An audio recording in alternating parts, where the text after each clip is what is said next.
Glitch, it's time to thwip. What's up, guys? I'm AJ. These are my hands, and they are going to be taking a look at the McFarlane Toys DC Multiverse, the Riddler DC Classic Edition.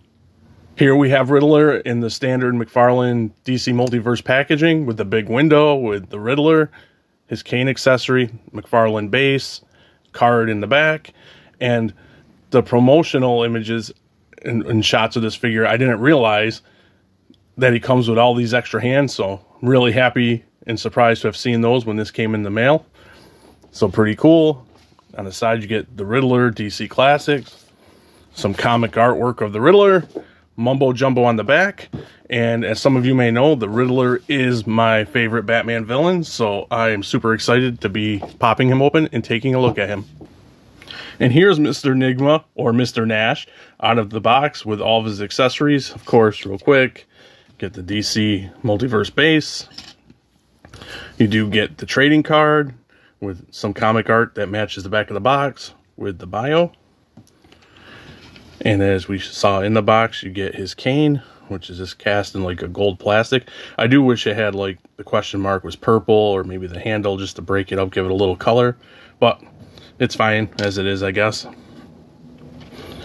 The surprising part, as I mentioned, all the extra accessories for hands. You get his two little fists.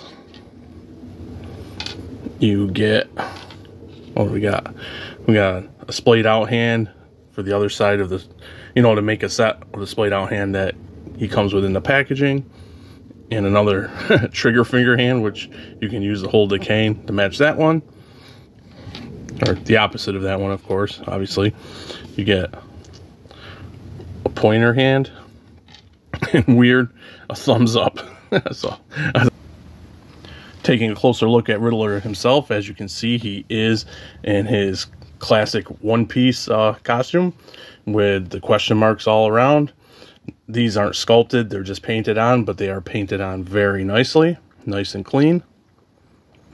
And I believe pretty much that's all the paint we're going to see here. Pretty much, well, the silver for the belt buckle is painted. And of course you get paints on the head, but the only paint on the main body, these question marks. And they're all over the place, and as I said, they're all clean.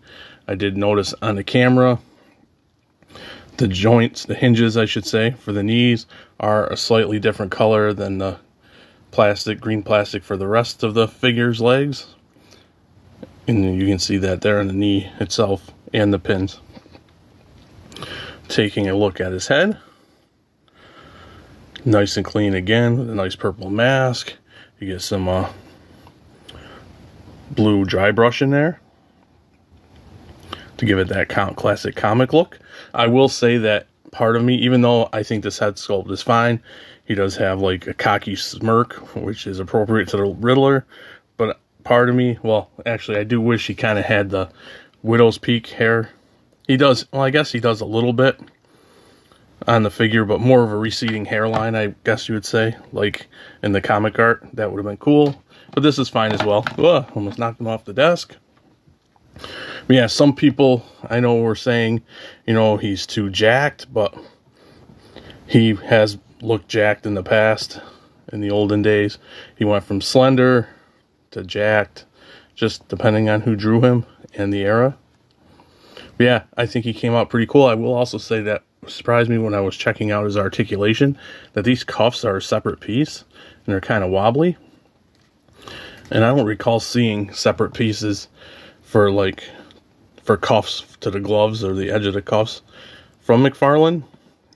At least not any that I recall in figures I have, and if so, they were firm on the figure and not as loose. But something to be mindful of, if you pop the hands off to interchange them, this might come off. And of course the boots, there's a sculpt, but it's just more green. So yeah, I think they did a pretty good job with this guy. For articulation, it's standard McFarlane fare. His head swivels, looks up a little bit, looks down much better. Some nice tilt. You get the McFarlane socket assembly. My caps on here are a little loose. Maybe they're in backwards. Sometimes I put them that backwards. I'll check that out later. Arm goes up there. Get the bicep. Double jointed elbows, which are usually always nice. You get the wrist, the swivel. and hinge. That's really floppy. Torso articulation, some nice tilt. You can arc back that much, crunch a tiny bit. You do get a waist swivel and swivel at the hips, but it's more in than out. But it's appreciated when you get anything when it comes to McFarlane. You get the nice double jointed knees. You get ankle rotation, forward that much, back that much. Of course, you get the pivot, some really nice pivot, and toe articulation. And here's the McFarlane Classic Riddler next to the McFarlane Toys DC Multiverse Arkham City Riddler. And I think they look really cool, and I'm happy to have another Riddler in my collection.